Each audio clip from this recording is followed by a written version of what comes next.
आज की इस चुनावी सभा में हमारे बीच में आपके इस विधानसभा क्षेत्र की लोकप्रिय विधायिका बहन कमलेश जी, भारतीय जनता पार्टी के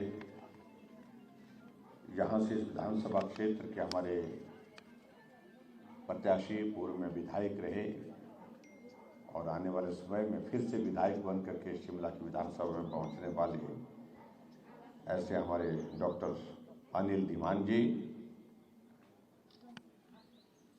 हमारे बीच में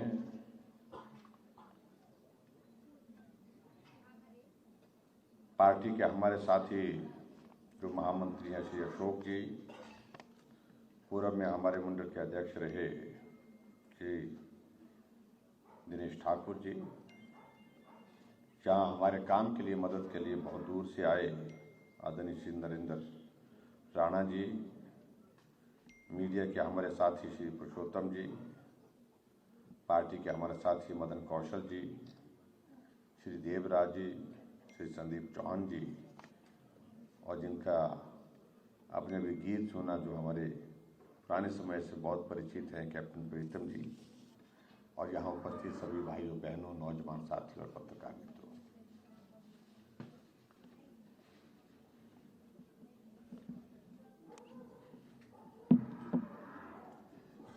आज फिर से एक बार भोरन विधानसभा क्षेत्र में आप सबके दर्शन करने का सौभाग्य प्राप्त हुआ है और आज हम हट करके कुछ बातें करने के लिए आए हैं जो चुनाव के सिलसिले में,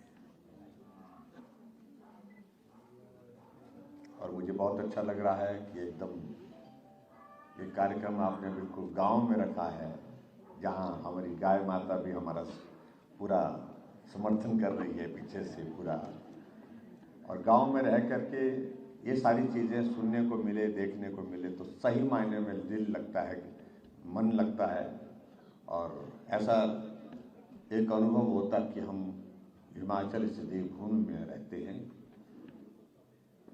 भाई और बहनों को भी लंबी बात कहने की आवश्यकता नहीं। ये विधानसभा क्षेत्र एक ऐसा विधानसभा क्षेत्र हिमाचल प्रदेश में है जहां पिछली कई सालों से भारतीय जनता पार्टी की जीत होती रही, बार बार जीत होती रही, लगातार जीत होती रही।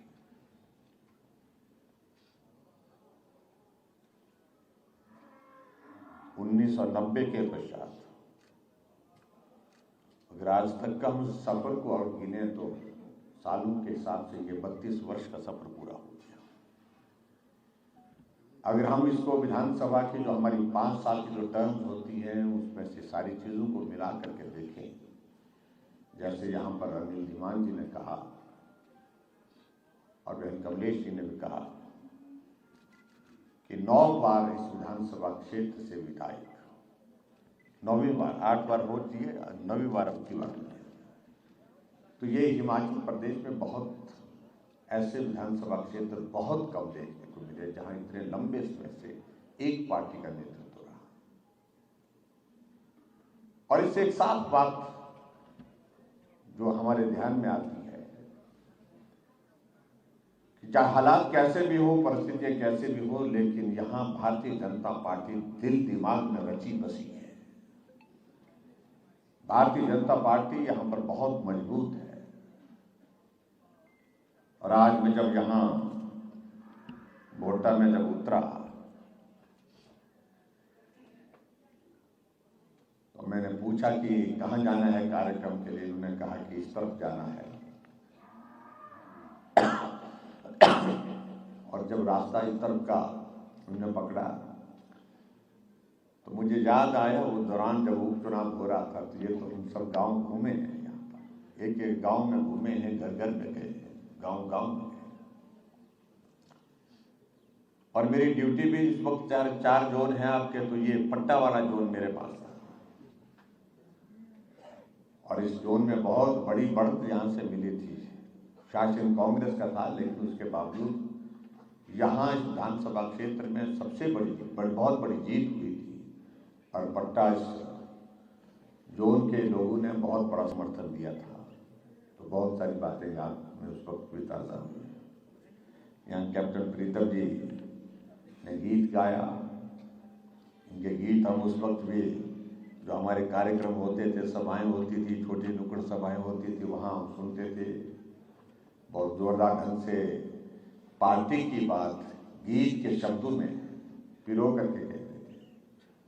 और आज भी उन्होंने सरकार की बात का जिक्र यहाँ पर किया अपनी बात इसमें गीत में। मुझे मालूम पड़ा कि आपके परिवार में दुखद घटना हुई है। हमारी संवेदनाएं हैं आपके साथ इस घड़ी में, और ईश्वर उनकी आत्मा को शांति दे, ऐसी मैं प्रार्थना करता हूँ। भाई और बहनों, ये चुनाव अलग तरह का चुनाव है। अलग तरह का चुनाव, इस तरह का चुनाव तो ऐसे आप सोचते हैं कि वोट पड़ रहे हैं, वोट ही देते हैं, और क्या है। हालांकि हर चुनाव में हर पार्टी की अपनी प्रयत्न होती है, अपनी कोशिश होती है कि हम जीते।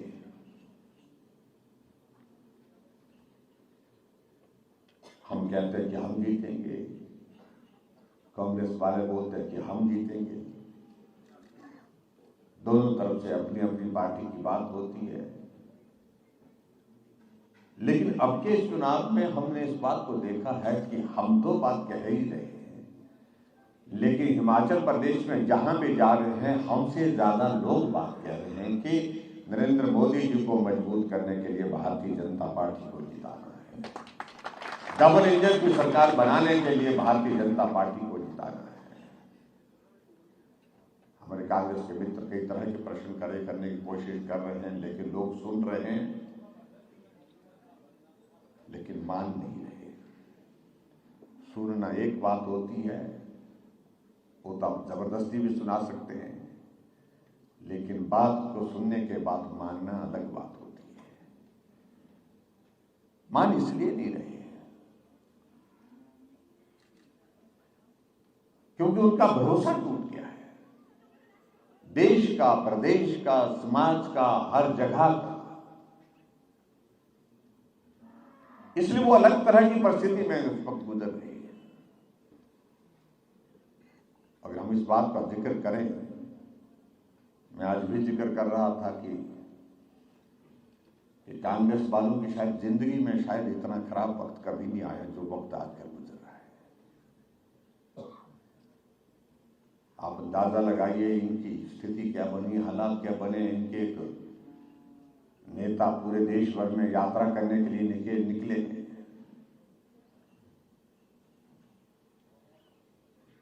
और राजनीतिक पार्टी में एक बात हमेशा देखने को मिलती है, कभी किसी प्रदेश में चुनाव हो, किसी क्षेत्र में चुनाव हो, तो नेता अपने कार्यक्रम स्थगित करके उस चुनाव के कार्यक्रम में जाते हैं।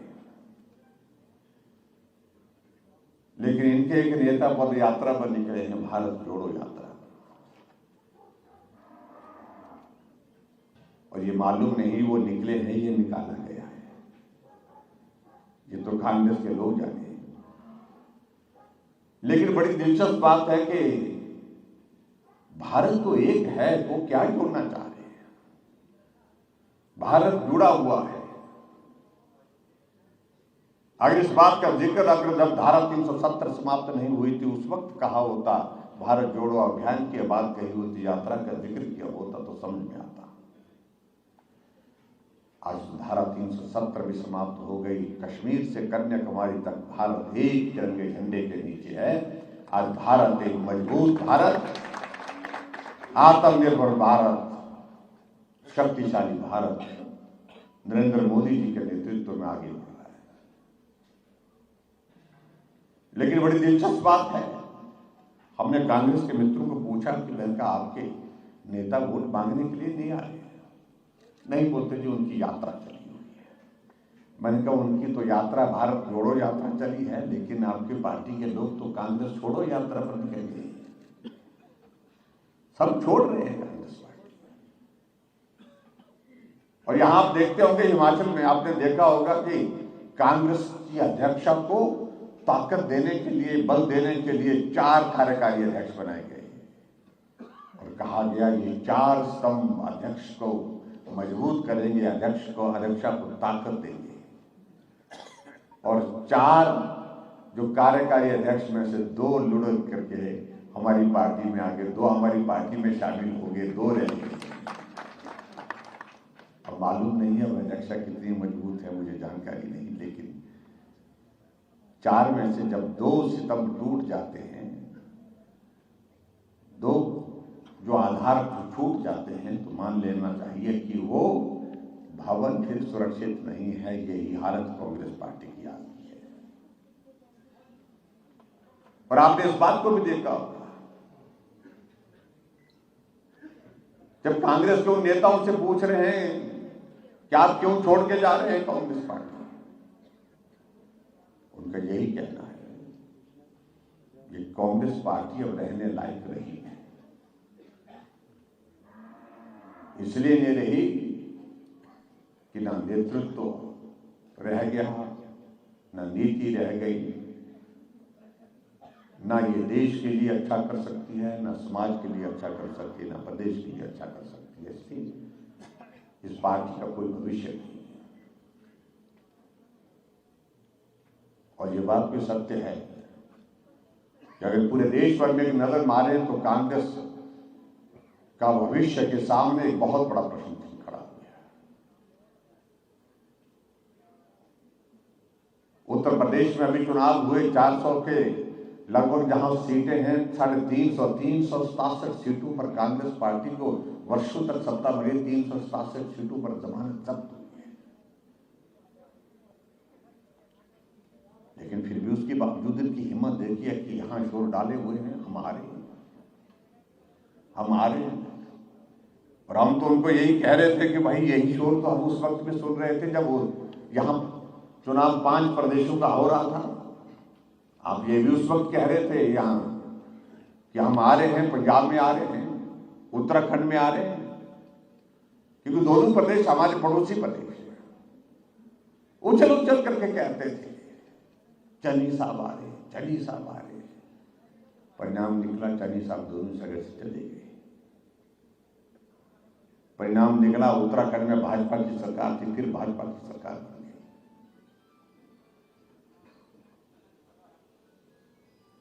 और मैंने कहा आपका ये आने की बात जो कह रही है वो इसी तरह से होगी, जाने की बात हो जाएगी जिस तरह से पंजाब और उत्तराखंड का आप जिक्र कह रहे थे हमारे।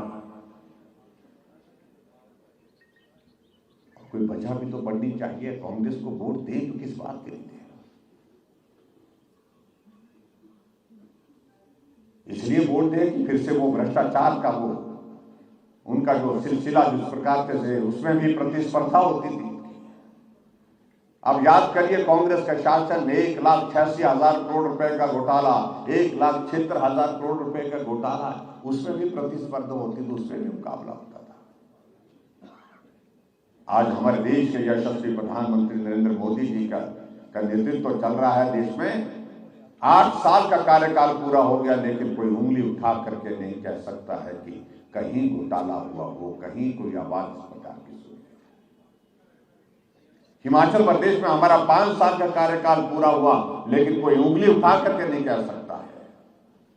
हाँ, चुनाव है, चुनाव के दिनों में कुछ तो कहना है, चुनाव के दिनों में कुछ बातें तो कहेंगे, लेकिन अगर हिम्मत है तो तथ्य के आधार पर कहिए, सबूतों के आधार पर कहिए। आप क्या हम ही जांच के आदेश करेंगे? लेकिन क्या ये सत्य नहीं है? जब हिमाचल में कांग्रेस पार्टी की सरकार थी, उस वक्त किस प्रकार की सारी चीजें होती थी, मैं उन सारी बातों में जाना भी नहीं चाहता। हमने पहले दिन से एक बात कही कि हमारी सरकार बनी है, हम सरकार बनने के बाद बदले की भावना से काम नहीं करना चाहते। और इसको मैं कहता हूं, आज की तारीख में हम जिन मुद्दों को लेकर के लोगों के बीच में जाकर के बात करते हैं, हम रिवाज बदलने की बात कह रहे हैं, तो हमने रिवाज बदलने की बात अभी नहीं कही। हमने रिवाज पहले दिन से बदलने की बात शुरुआत की है। हमने पहले दिन से रिवाज बदलने की बात कही है। ये सत्य है। जो सरकार तो हिमाचल प्रदेश में बदलती थी, परिवर्तन होता था,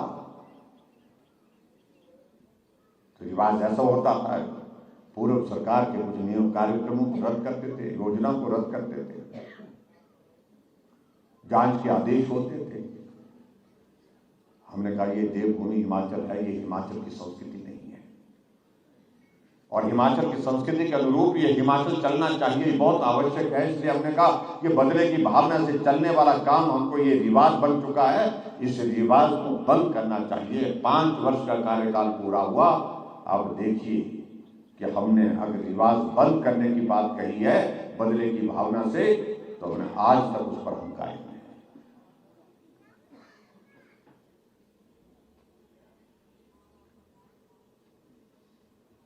आज हिमाचल प्रदेश में हमारा 5 साल का कार्यकाल पूरा हुआ है।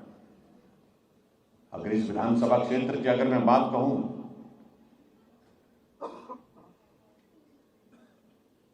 काम पहले भी हुए, अलग अलग समय में हुए, सभी सरकारें काम करती हैं, लेकिन एक बात मैं दावे के साथ कह सकता हूं, जो इन 5 वर्षों में इस विधानसभा क्षेत्र में काम हुआ है, उस काम की तुलना कभी किसी कार्यकाल के साथ नहीं होगी। एक विधानसभा क्षेत्र में 3 डिवीजन, पीडब्ल्यूडी का डिवीजन, आईपीएस का डिवीजन, इलेक्शन बोर्ड का डिवीजन, एक विधानसभा क्षेत्र में 2-2 सब डिवीजन,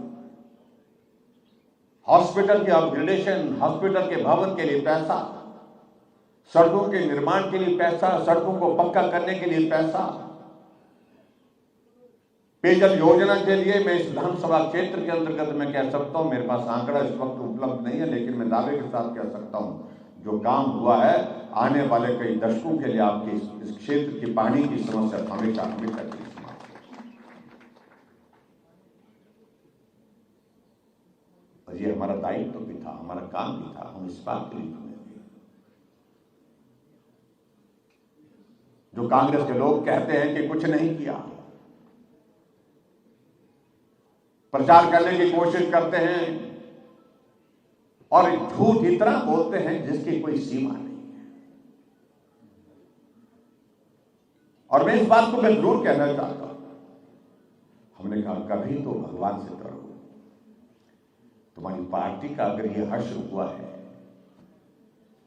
तो कुछ तो मुझे लगता है कि लोगों का श्राप भी लगा और कुछ ऊपर वाले का भी श्राप लगा। मेरे शब्द शायद किसी को बुरे लगे, लेकिन लगे।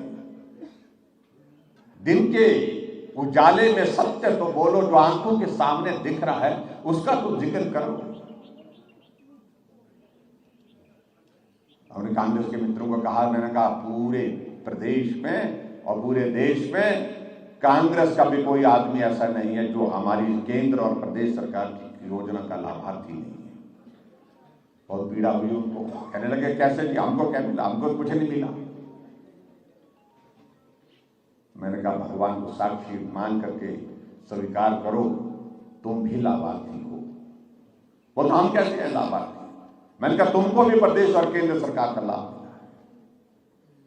फिर मैंने कहा कि कोरोना का दौर था और कोरोना के दौर में नरेंद्र भाई मोदी जी ने पूरे देश भर में वैक्सीन दी। एक वैक्सीन 500 रुपए तक की पड़ती है, आपको 2 डोज, नहीं डोज तो 3 लगी। तो मैंने कहा पैसे लिए, मुझसे पैसे तो नहीं लिए। मैंने कहा लाभार्थी हुए कि नहीं हुए? बोलते नहीं हो, कोई बात नहीं, बोलते तो सबको लगी। मैंने कहा सभी तो क्या, तभी तो मैं कह रहा हूं 3 डोज लग गई, 1500 रुपए का, 1500 रुपए से ज्यादा का उसमें उनको जो है वो बिना पैसे के जो है वो वैक्सीन की डोज लग गई। तुम्हारा जीवन सुरक्षित कर दिया, तुम्हारे परिवार का जीवन सुरक्षित कर दिया, उसके बावजूद कहते हो कि हमें तो कुछ नहीं मिला। मोदी जी ने कुछ नहीं किया, जयराम ने कुछ नहीं किया। मैंने कहा तुम्हारे घर में नल लगा है? बोला हाँ लगा है। नल मैं कहा घर के बाहर लगा? नहीं रसोई में भी लगा है। मैं कहा बाथरूम में? बोला हाँ बाथरूम में भी लगा है। पानी आता? मैंने कहा हाँ पानी आता। बोलते मैंने कहा तुमको बिल आता है? बोल पहले आता था, अब नहीं आता है। पिछले 6 महीने से हमने कहा भी पानी पिलाना पुण्य का कार्य है, थोड़ा सा पैसा हमको इसके माध्यम से हिमाचल प्रदेश में आता था, हमने तय किया 31 करोड़ आता था। हमने कहा हिमाचल जैसे प्रदेश के लिए 31 करोड़ कोई मतलब नहीं बनता है, कोई बड़ा विषय नहीं बनता है। हमने कहा इस कमी को हम और जगह से पूरा कर लेंगे, लेकिन हिमाचल प्रदेश में गांव में रहने वाले सभी लोगों को पीने का पानी का कोई पैसा नहीं देंगे। तो मैंने कहा कांग्रेस के मित्र को, मैं कहा पहले मिलता था पानी, पैसे देते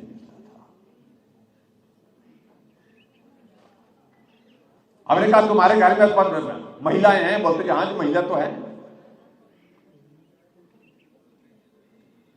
हमने कहा वो बाजार जाती हैं, काम से कहीं आना जाना होता है, रिश्तेदारी में जाती, बोलते हाँ जाती हैं। मैं उनका किराया आधा लगता है, बोलता हाँ पहले पूरा लगता था, अब आधा लगता है।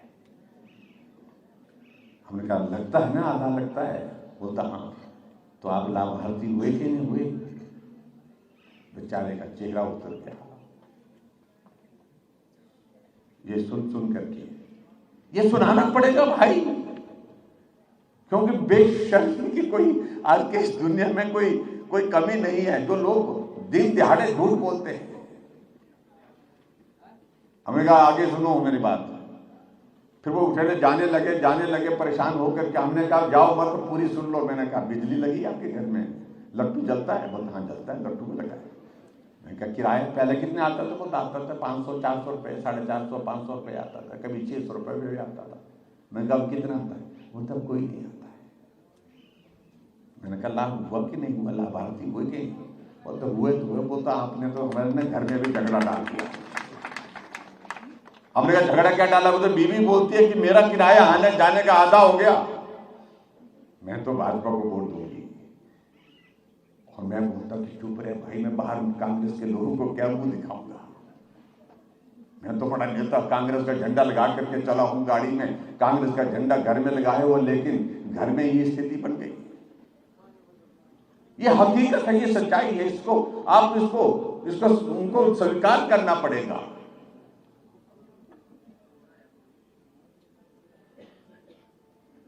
लेकिन उनकी एक आदत है, नहीं मानेंगे तो नहीं मानेंगे। वो माने तो ना माने, लेकिन हमारी भी एक जिद है कि हमने जो किया है उसको मनवा करके छोड़ेंगे और हिमाचल प्रदेश में भारतीय जनता पार्टी की सरकार बनवा करेंगे।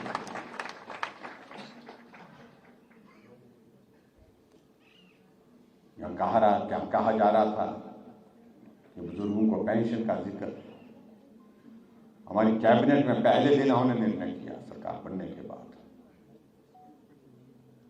कांग्रेस में लोग क्या करते थे, पेंशन की बात तब करते थे जब 80 साल के ऊपर होंगे, सब भाषण देते थे। 80 साल के ऊपर सभी बुजुर्गों को पेंशन का हमने आय सीमा में छूट दे करके प्रावधान किया है।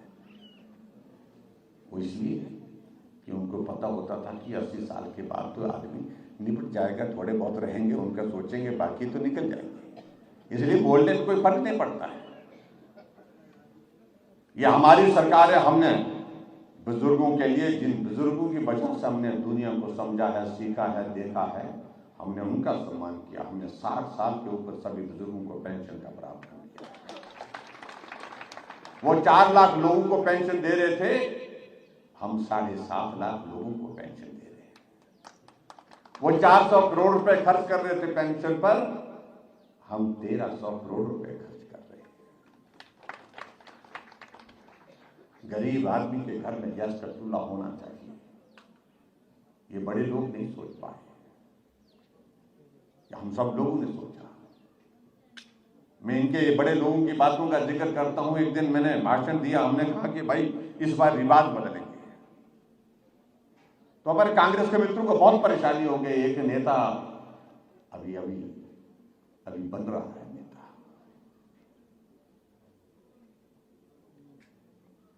और वो बातें कहते हैं जो उनके बापूजी भी नहीं कहते थे। कहने के लगे कि रिवाज नहीं बदलेगा, रिवाज मेरे पिताजी नहीं बदल सके, वो तो कई बार मुख्यमंत्री रहे, राजा साहब नहीं कर सके, जयराम तो किस खेत की मूली है, भाषण में बोल रहे हैं। मैंने कहा भाई मुझे कोई आपत्ति नहीं, मुझे आप मूली बोलो, चाहे गाजर बोलो, चाहे कुछ भी बोलो, लेकिन मैं एक बात उसमें से निकाल पाया, कुछ लोगों के दिमाग में ये बात बहुत ज्यादा बैठ गई कि वो बड़े हैं और बाकी लोग छोटे हैं। और मैं उनको ये संदेश देना चाहता हूं, आदमी ना बड़ा होता ना छोटा होता है। अटल जी ने अब कविता में लिखा हुआ कि आदमी ना बड़ा होता है ना छोटा होता है, आदमी सिर्फ आदमी होता है। ये बड़े वाली बातें दिमाग में जो रखी है, इसको दिमाग से निकालना होगा। और इसलिए मैं इस बात का जिक्र कर रहा हूं, जो छोटा होकर के गरीब का दर्द समझ सकता है, गरीब का दर्द को बांट सकता है, वो बड़ा आदमी कभी नहीं कर सकता है। मैं इस बात को दावे के साथ, ये बड़े लोग कभी नहीं कर सकते। तभी तो हमने पेंशन बुजुर्गों के लिए निकाली। उसके लिए, उस बुजुर्ग के लिए जब 1800 रुपए की पेंशन आती है, उसको कितना सुकून होता है। दो चीजें अपनी जरूरत की वो उस बुढ़ापे में उस पेंशन से अपने लिए मुहैया करवाता है। बड़े लोगों के लिए उसका कोई महत्व नहीं है। बड़े लोग तो बड़े रेस्टोरेंट में, होटल में खाने जाएंगे, 2000 रुपए तो वहां पर वो वेटर को टिप दे करके आ जाएंगे। लेकिन एक बुजुर्ग को 1800 रुपए क्या महत्व होता है, वो गरीब आदमी ही समझ सकता है, वो बुजुर्ग समझ सकता है। ये अंतर है जिसको समझने की, समझाने की जरूरत है। एक आदमी बीमार होता है, गरीब आदमी बीमार होता है, जो बड़े लोग हैं उन्हें कभी सोचा नहीं कि गरीब आदमी बीमार होगा तो उसका इलाज कैसे होगा। बड़े लोगों के लिए तो हॉस्पिटल का प्राइवेट वार्ड खुल जाएगा, बड़े लोगों के लिए तो बड़े प्राइवेट हॉस्पिटल में इलाज करने की सुविधा होगी, क्योंकि वो बड़े हैं, उनके पास पैसा है। लेकिन गरीब आदमी को बीमारी लग जाए, ऐसी बीमारी लग जाए जिस बीमारी का इलाज के लिए ज्यादा खर्च हो, उसको अपना घर परिवार, जगह जमीन गिरवी रखनी पड़ जाती है। जब मैं सत्ता में आया तो मैंने अपने अधिकारियों को पूछा, हमने कहा गरीब आदमी बीमार हो तो उसके इलाज के लिए आपके पास योजना क्या है? कहा कि कोई योजना नहीं है।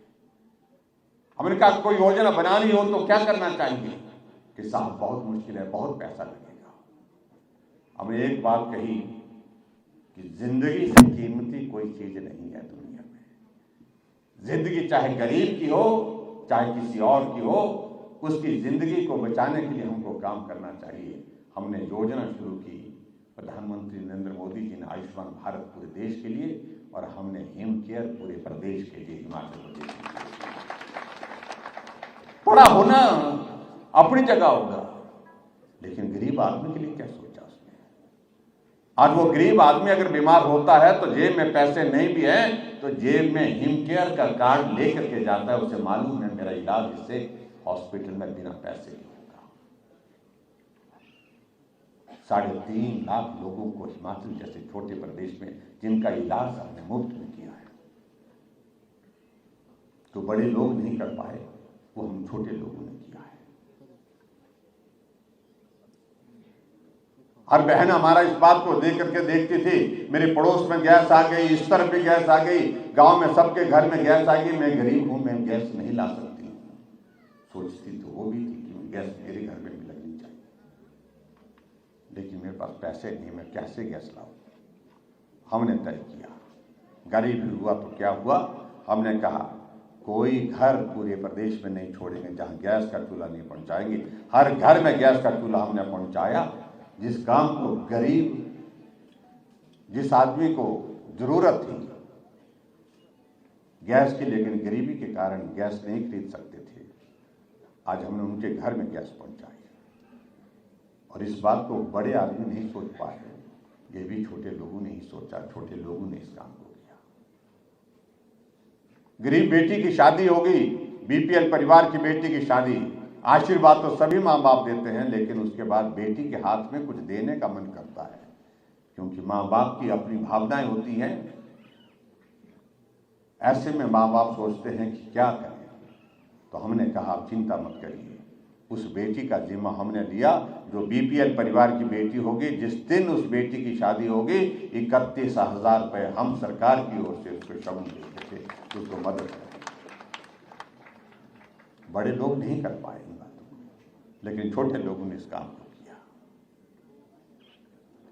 कोई आदमी अगर बिस्तर में इस प्रकार से बीमार हो जाए तो चलने की स्थिति में नहीं है, अपना काम करने की स्थिति नहीं है, अपना पानी का गिलास भी खुद नहीं पी सकता है। पहले हमने सोचा कि थोड़े लोग होंगे ऐसे, लेकिन जब रजिस्ट्रेशन होता गया, संख्या बढ़ती गई, 20,000 लोग हिमाचल प्रदेश में, 20,000 से ज्यादा लोग हिमाचल में ऐसे निकले जो जिंदा हैं लेकिन बिस्तर पर पड़े हैं, किसी के सहारे के बिना ना उठ सकते हैं, ना बैठ सकते हैं, ना चल सकते हैं। हमने ऐसे लोगों की सूची बनाई, रजिस्ट्रेशन किया, उनके खाते में हर महीने का सहारा योजना के माध्यम से 3,000 रुपये की मदद उनके खाते में डाल रहे हैं। ये हमने किया, लेकिन बड़े आदमी नहीं सोच पाए, जो बार बार सत्ता में रहे, कभी नहीं सोचा उन्होंने कि ऐसा भी लोग होंगे। इसलिए उनकी सोच और हमारी सोच की तुलना हो ही नहीं सकती है। और इसलिए मैं ठीक बात कहता हूं कि हमारी सरकार ने 5 वर्षों में गरीब के करीब रह करके काम किया है। वो लोग गरीब पर भाषण देते रहे, हमने गरीब के साथ इन 5 वर्षों को जिया है। हमने गरीब के साथ खड़े होकर के उनकी मदद की है। हमने गरीब के करीब रह करके उनकी दर्द को कम किया है। ये अंतर है जिस अंतर को समझने और समझाने की आवश्यकता है। इसलिए बहुत सारी चीजों का जिक्र हम करेंगे। और सबसे बड़ी बात भाई और बहनों हमारे लिए हिमाचल प्रदेश में, कि हमारे प्रदेश के लिए आदरणीय प्रधानमंत्री नरेंद्र मोदी जी का आशीर्वाद। छोटा प्रदेश, लेकिन मेरा अपना प्रदेश, मेरा अपना घर, इस तरह के भाव व्यक्त करने वाले देश के प्रधानमंत्री हिमाचल के बारे में, ये हमारे लिए बहुत बड़ी बात है। लेकिन कई बार विचित्र लगता है, हमारे कांग्रेस के मित्र जब ऐसी बातें करते हैं, जब मोदी जी हिमाचल आते हैं, हिमाचल आने के बाद कांग्रेस की खबर लगाते हैं, दूसरे दिन कहते हैं मोदी जी आए थे लेकिन दिया कुछ नहीं, दिया कुछ नहीं। अरे उनको ये मालूम नहीं पड़ता है कि मोदी जी एक ऐसे नेता हैं जो मंच पर से घोषणा नहीं करते हैं, जमीन पर काम करते हैं।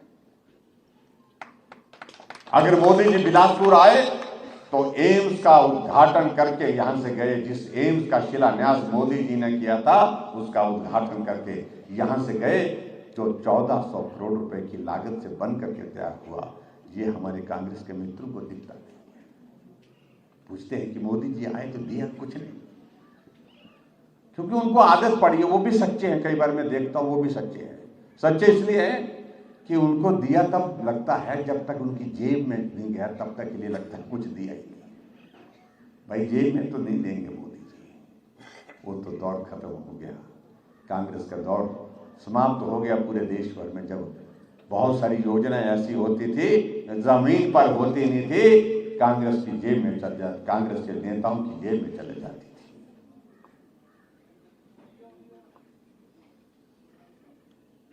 ऊना में आए वंदे भारत ट्रेन पूरे देश भर में 4 शुरू हुई, और हिमाचल पहाड़ी प्रदेश में अभी रेल की शुरुआत हो रही है, लेकिन हिमाचल को भी वंदे भारत ट्रेन की तोहफा दे करके नरेंद्र मोदी जी गए, जो दिखता नहीं कांग्रेस को। बल्क ड्रग फार्मा पार्क जो है, जो वहां ऊना में जिसका शिलान्यास किया, पूरे देश में 3 पार्क मिले, 3 पार्क जिसमें 20,000 से ज्यादा नौजवानों को रोजगार मिलेगा, और उस पार्क को हम लेने में सफल हुए। ऊना में शिलान्यास हुआ, और जिसमें आने वाले समय में 50,000 करोड़ रुपए का लगभग इन्वेस्टमेंट आएगा। ये दिखता नहीं है। प्रधानमंत्री ग्राम सड़क योजना का चरण 3 का फेज 3 का जो है, उसका शिलान्यास करने के लिए, भूमि पूजन के लिए प्रधानमंत्री जी चंबा पहुंचे 3,000 करोड़ रुपए की लागत से। वो उनको दिखता है, कुछ दिया कि नहीं पूछते। इसलिए मैं कई बार मैं बोलता हूं, कुछ तो शर्म करो भगवान के लिए। अटल टनल रोहतांग जो अटल जी ने शुरू की थी, 3,500 करोड़ रुपए की लागत से, उसका उद्घाटन करके जो है समर्पित कर चुके हैं नरेंद्र मोदी जी 2020 में। बहुत सारी चीजों का हम जिक्र कर सकते हैं, लेकिन मैं समझता हूं उन बातों को करने का अभिप्राय तो वहां होगा जहां कांग्रेस का इलाका है। ये तो इलाका ही उनका नहीं है, यहाँ कांग्रेस होनी नहीं चाहिए। और अब उनको बोल देना चाहिए कि भाई काहे को लड़ रहे हैं लोकतंत्र में, ठीक है बात, चलो लड़ने का अधिकार सबको है। हम जीतते जीतते थक गए, तुम हारते हारते थके नहीं। यहां इस विधानसभा क्षेत्र में 8 बार जीतना थोड़ा विषय नहीं है। हम लगातार जीत रहे हैं और वो लगातार हार रहे हैं उसके बावजूद भी। और मैं तो समझता हूं कि अच्छा रहता है यहां आपकी बार सर्वसम्मति कर देते, खत्म कर देते यार, ये है नहीं, बस जो नहीं है बस का छोड़ देना चाहिए भाई। कभी तो स्वीकार कर लेना चाहिए, नहीं है अपने बस का भाई, ये नहीं है बस का, छोड़ दो।